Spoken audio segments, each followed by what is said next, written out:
face of Jesus Christ is one of the most recognized in the world.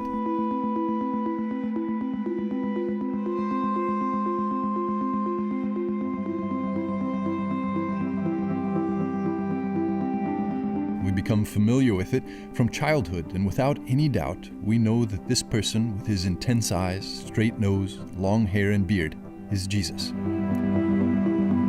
But how is it that we know these features truly belong to Jesus?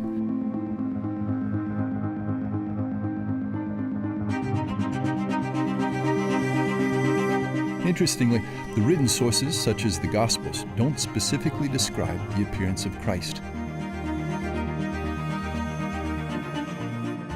Let's start our journey of discovery in Rome exploring ancient depictions of Jesus. Father Sergio Mercancin, an expert in the study of icons, points us in the right direction. We find the first images in the catacombs of Rome.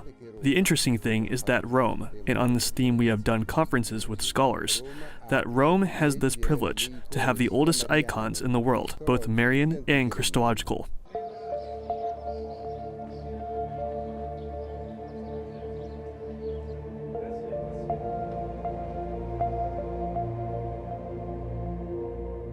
Below street level, in the catacombs, we see Jesus Christ represented as the Good Shepherd, young and without a beard.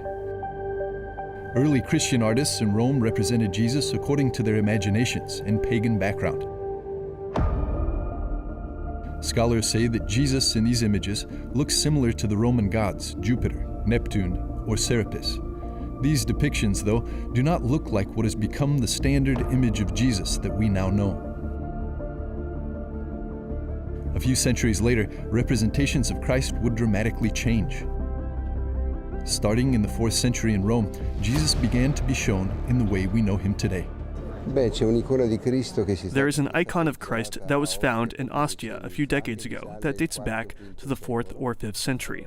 Then there is the so-called Acropita icon that is not painted by the human hand at the Lateran. That could be from the 6th or 7th century.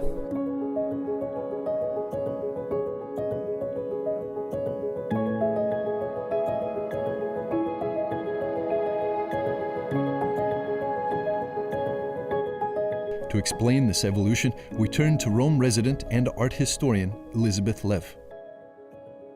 In the period post the legalization of Christianity, we start to think, with a little help on the part of the emperor, in terms of Jesus as teacher, the authority of Jesus, Jesus as lawgiver.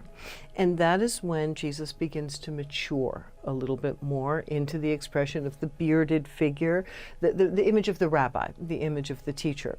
And more or less regally, sometimes it'll be more regal, sometimes it'll be more teacher, the image of Jesus proceeds in this direction with variations. The infant Christ, of course, is represented in early Christian art, but it's very stylized. It's not really a question of looking in the face of Christ.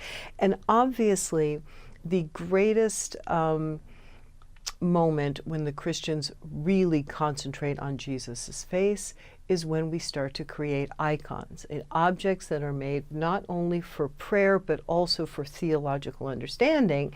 And so we begin to develop a very sort of the image based on the image of the teacher, but with a great many symbolic aspects to a wide throat filled with the Holy Spirit. These symbolic aspects that are meant to teach even as you are communicating via the image.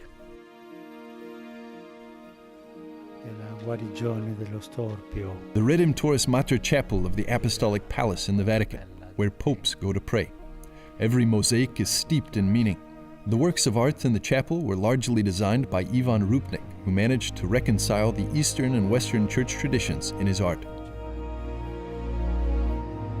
All'inizio era una unica fonte e anche I cristiani. In the beginning, it was the one and only source.